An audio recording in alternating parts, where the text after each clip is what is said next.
Aloha and bonjour, good afternoon. My name is Jürgen Steinmetz and I'm joining you on behalf of the World Tourism Network.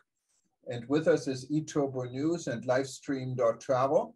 And today we're celebrating another tourism hero. We have now 26 tourism heroes in the World Tourism Network.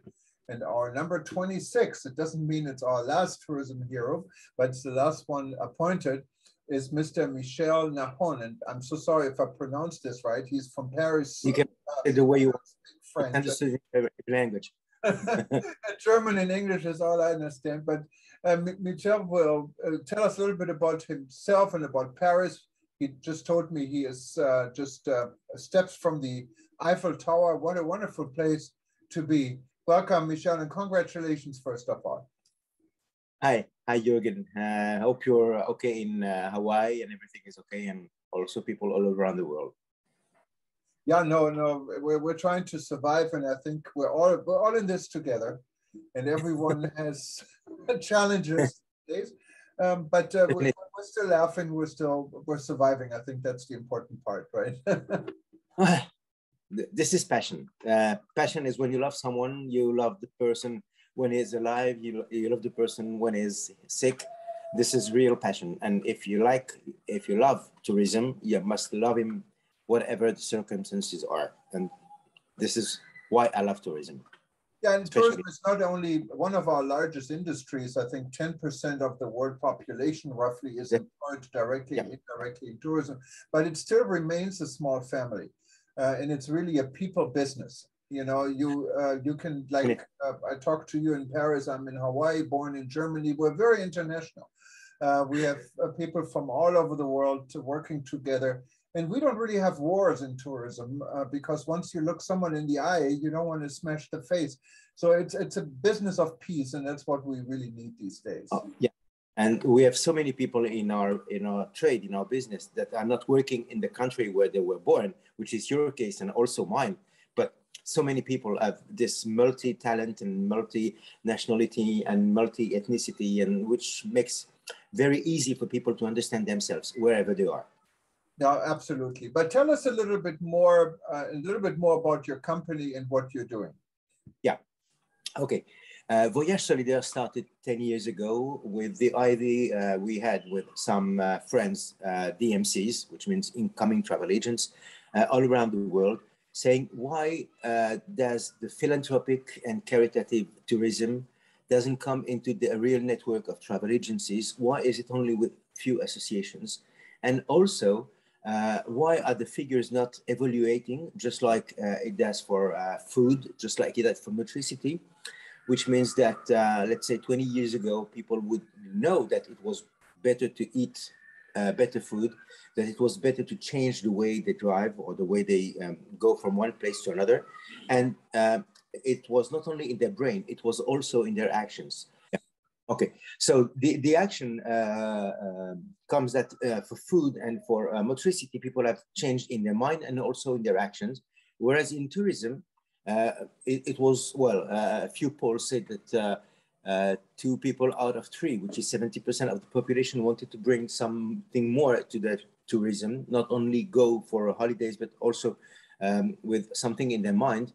And unfortunately, the figures have not evaluated, which means that where 60% of people want to have a conscious travel, in the reality, in France and probably all around Europe, the figures are still the same. Around 1% of the population who is traveling with something in mind, like solidarity, philanthropy, or everything.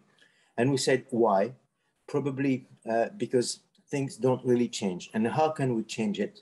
We try to discuss with the operators, with the wholesalers, and say, why don't you bring solidarity? Why don't you bring something more sustainable in your trips? And they said, no, we're not really interested. We want to make money, we want to make markups, volume, that's all which is interesting. So we decided 5 years ago to create the first cooperative of DMCs in the world.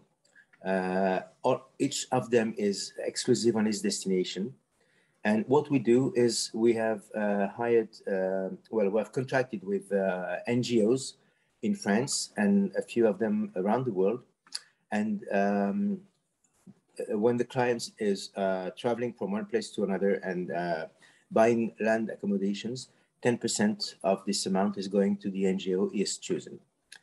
What is new is not only the fact that it's a cooperative, which means that it's the first wholesaler who is owned by different DMCs around the world. It's also that we separate the donation to the destination.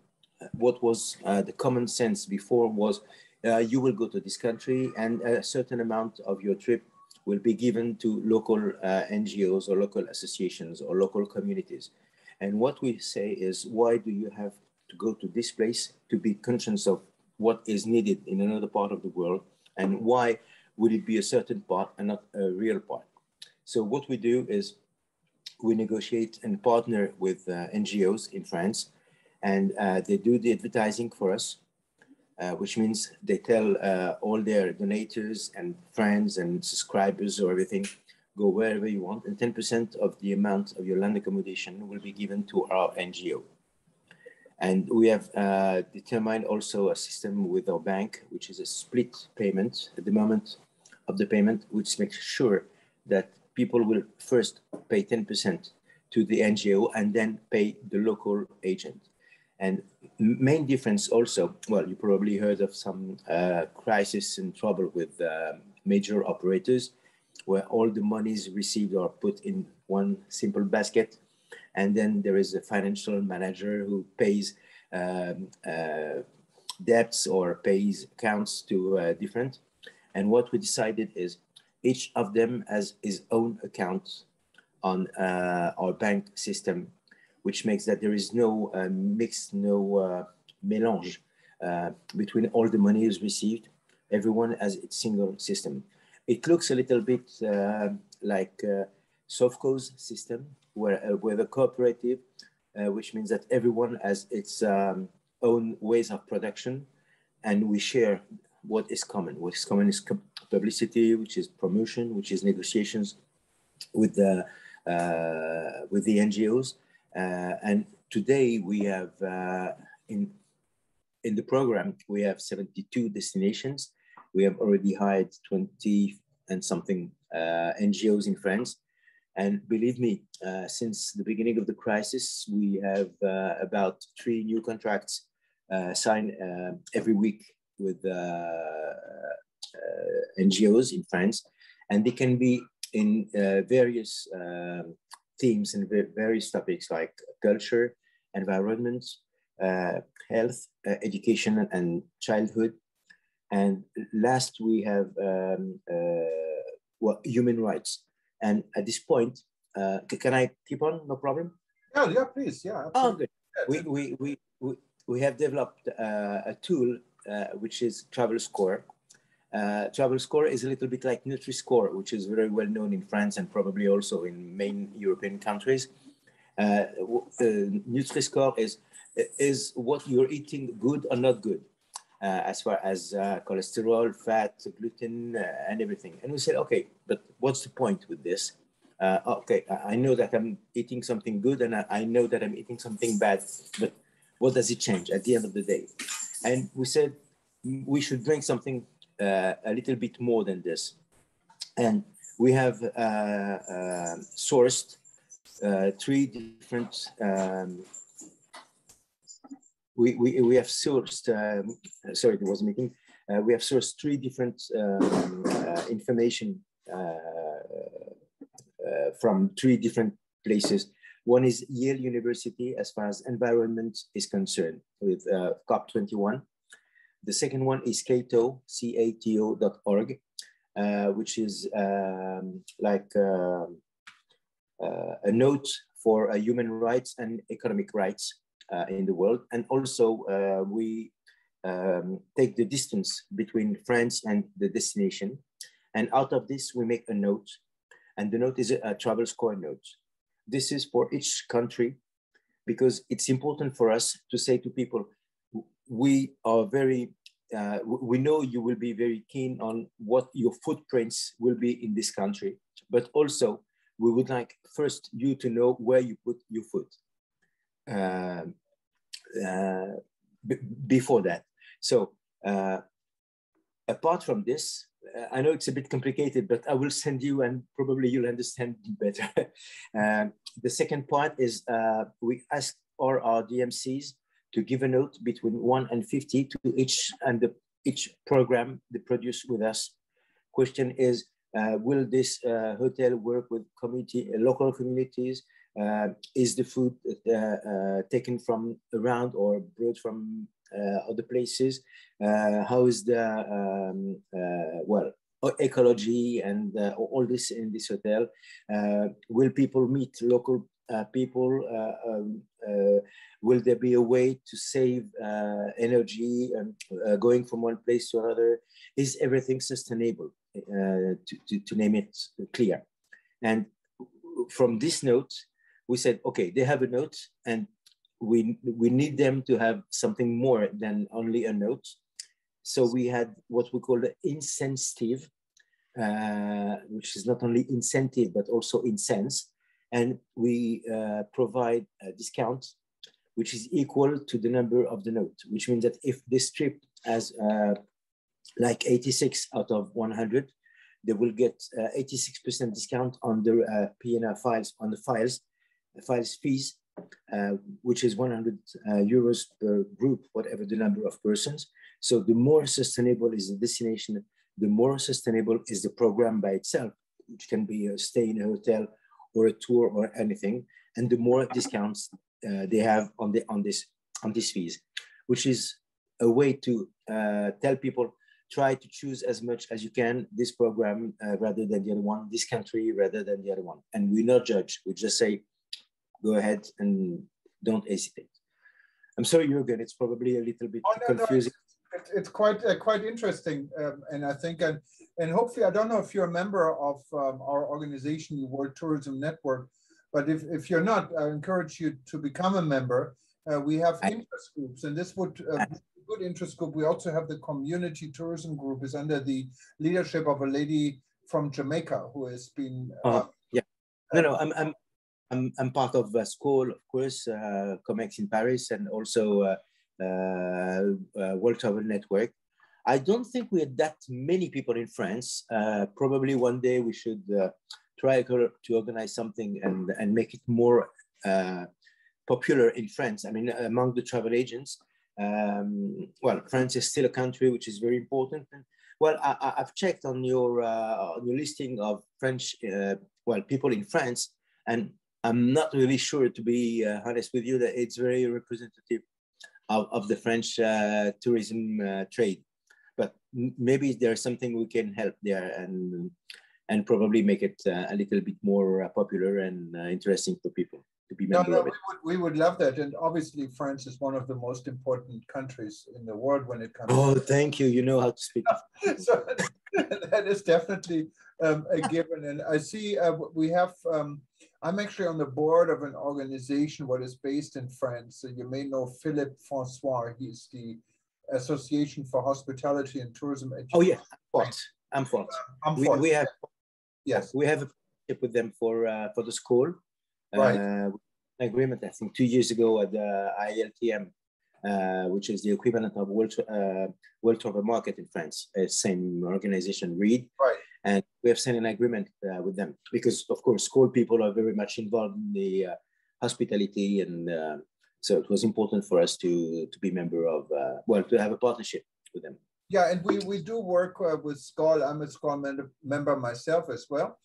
And so we have been working with SCOL over many years, both on our media side for eTurbo News, but also with the organization. So I see there's some good touching points. And SCOL is a great organization because you get people together on the social platform. And it's the largest and oldest travel association in the world.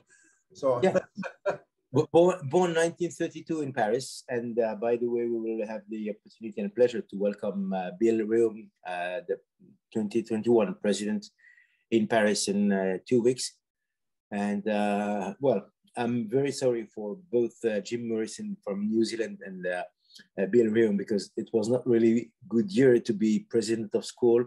Usually these people travel from one place to another, welcome like kings. all around the world. And for the last 2 years, they really not could they could not really travel and be as much as a representation. And I believe it must be very frustrating. So very. That's why we have Zoom. You know, we don't. Of course. But well, you know, it's not like going from one place to another, meeting people, and well, like Minister of Foreign Affairs for a government to be president of school is well, of course, a real position, but also possibility to meet people around the world, which is unfortunately not the case for the last 2 years. Hopefully, it will change. Hopefully. And that's what SCOL is all about. It's a people-to-people organization. Of course. Well, business among friends. That's basic. Absolutely. And that's basic. And yeah, in our organization, we started because of the crisis. I don't know if you know this. We started in Berlin on the sideline of an ITB that was canceled. So many of the people were stranded, including SCOL in Berlin. We had a meeting with SCOL people from all over the world, and some of them attended our start with Rebuilding Travel, what was it, the Grand Hyatt Hotel in Berlin. And so we go way back with SCOL, also with PATA. PATA was a partner, the Pacific Asia Travel Association, the Nepal Tourism Board, and the African Tourism Board. That's how our initiative was started. I followed that, well, all this information coming from your World Travel Network and Rebuilding Travel, and I don't think as you can probably understand, I'm very much interested in what you're doing, not only on the international scale, but also specifically for this kind of travel, how we can rebuild, how we can think different. And this is probably one of the things we try to do with the cooperative, to put each DMC in front of his own responsibilities. There is no, this intermediation that we have between 3 or 4 people, between the client and the final provider, which is a hotel or a group company or a tour company. There is only one. One is the DMC, is at the end of the day is always the one who pays the bill for everyone. When there is a problem, he has to solve it local, is the one who brings the program to the operators. And we try to have a common solution for all of them. Once again, each of them are exclusive on their country, so there is no competition between 2 or 3, just like some platforms would do. They are very much involved. They're not serving our clients; they are serving their own clients, and well, they don't have any money or finance problem because they get the money direct from the client on their bank account in France, which is probably one of the way to solve all the problems with transcription between the processing of the reservation, and especially today when you have so many ways to communicate between people, like WhatsApp, like Skype, like telephone, like SMS, like emails, phone calls. People never know what was said, what was written, what was agreed between 2 people, because there are so many ways to communicate. Now we have only one. Each client has his own file in his dedicated space, and whoever in the local company can have a look at it and say, no, there can't be no mistake because everything is written here. So there is no discussion, no argument about the way the file has been processed. It's a very interesting system. And how's business now? I mean, with COVID, is it functioning? Yes. Okay.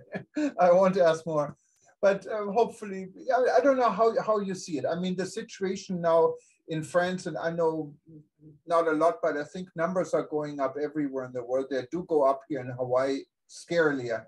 It's scary, but I think Europe isn't any different, right? Well, in France, as far as local business is concerned, it's quite the same. I mean, hotels are quite happy. The only thing is that they have had French customers instead of international customers, which is not really the same as far as expenses are concerned. For example, people don't spend as much as foreigners, but the yield management is not exactly the same as it used to be in the hotels. but still they survive. Same for restaurants. It's quite impossible today in France to go into a restaurant without queuing up or wait online, as Americans say, for a while, because everything is full all the time. Like if there was nothing to eat before, which is really not the case. And no, well, the main problem is for going outside of France, traveling abroad. I spoke with a friend travel agent yesterday, and she told me, well, the only point is that before you could do your business in 10 minutes, 20 minutes per customer or per file. Now it needs about 24 hours to solve everything. And the worst that can happen is that one client is registering and buying a booking for a destination, and the destination closes. So you have to refund the client and also get the money back from the local DMC, and then do another file for a new destination and so on, which is just a nightmare. In this case, we have been quite lucky because we were about to start in April 2020. And of course, we never started really. All we could do is expand the number of destinations that we have up to 70 now.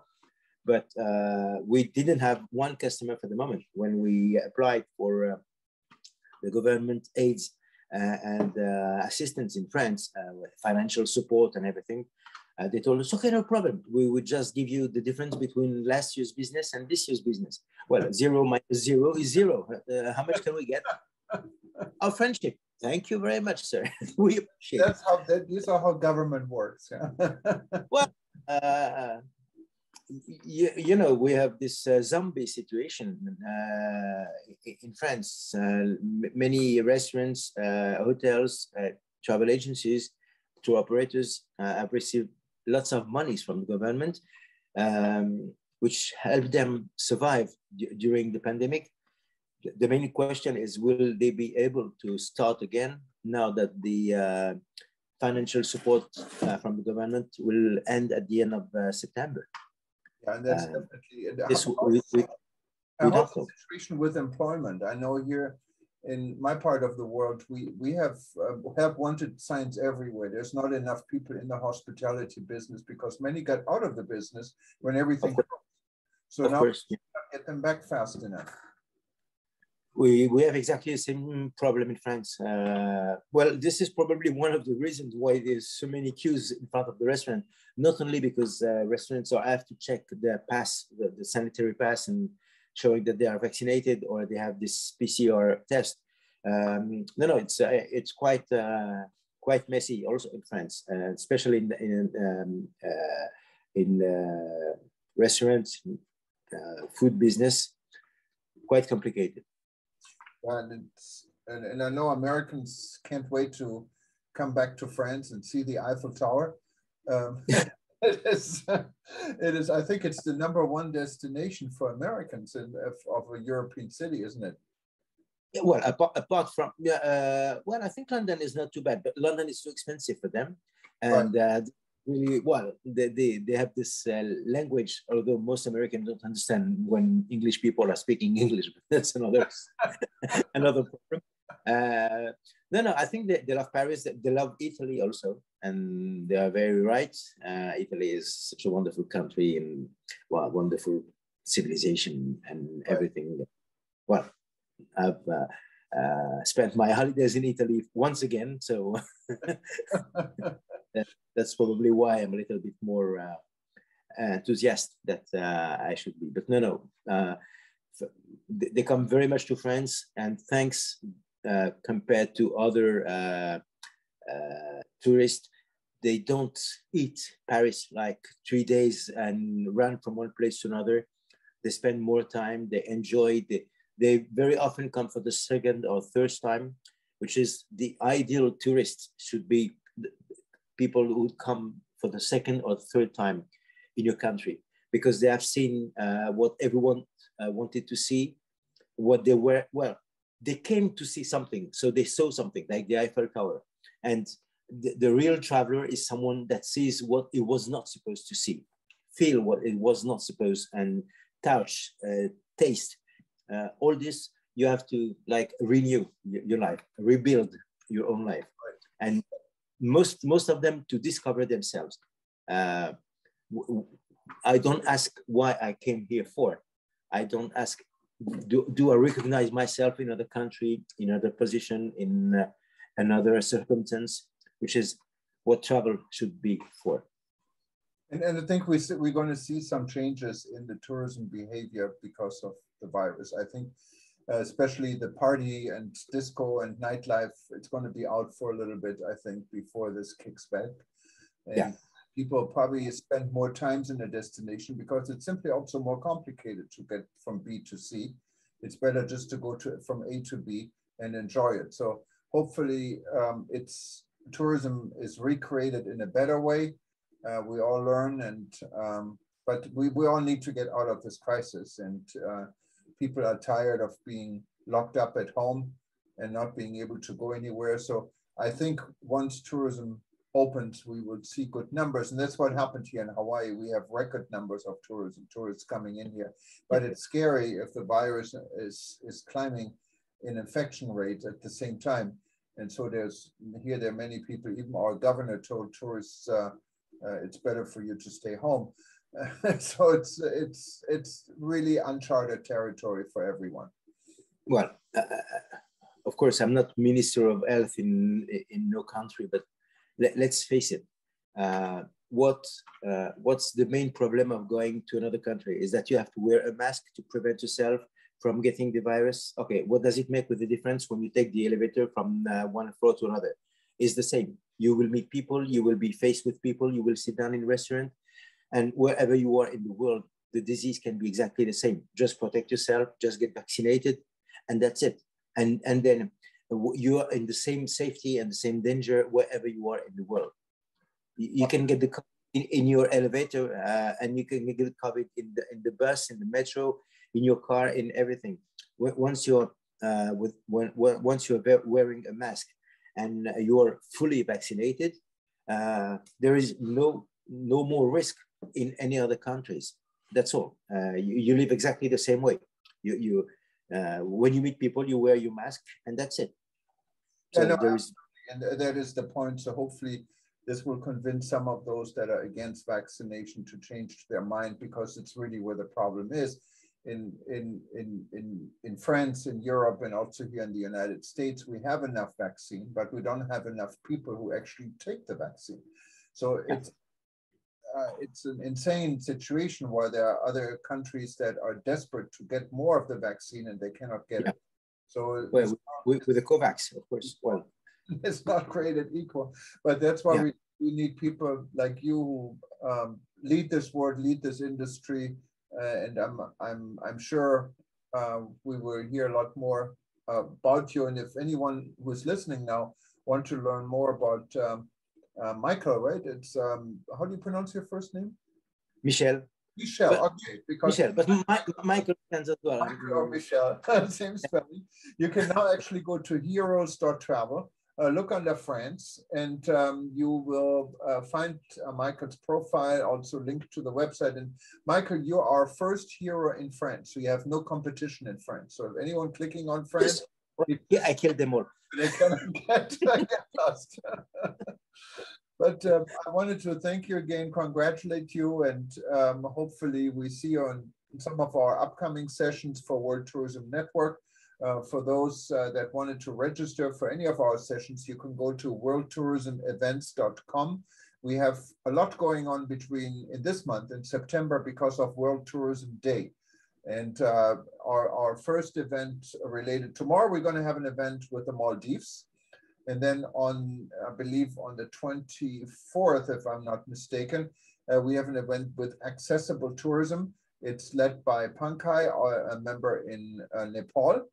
And then we're going to celebrate heroes. And that's, of course, we're going to also invite Michael to be part of this. So and anyone from our heroes who wanted to be part of this event is invited. So that's going to be on World Tourism Day itself.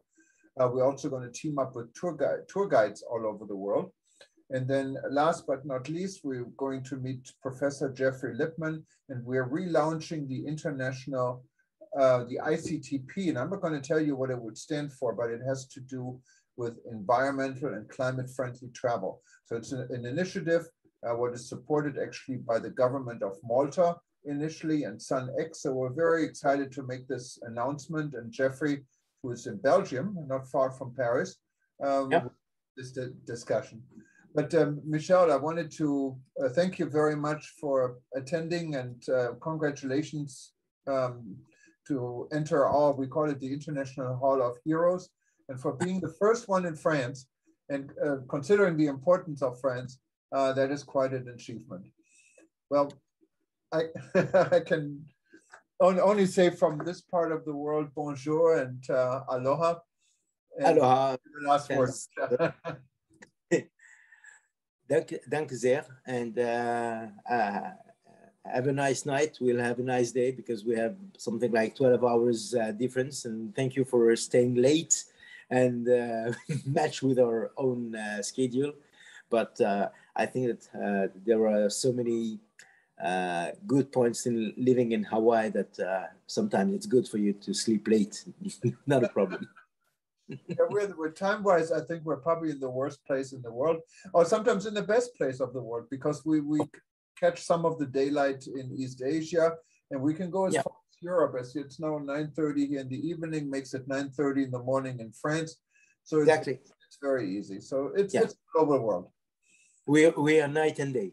All right. Thank you very much, Michelle. And you have a great day. And everyone else who is watching us now live, this one was recorded on September 6th.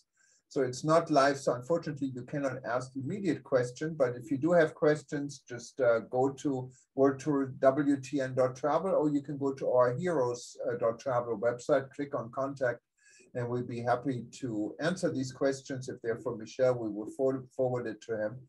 And if you watch us live now, this will be repeated every 2 hours for the next 24 hours from the time you see it. And after this, it's going to be in the profile for Michel, and it's also going to be on livestream.travel in our archive. And of course, you will find it in our YouTube archive and can listen to it as many times as you want. Well, thank you very much again, and you have a nice day.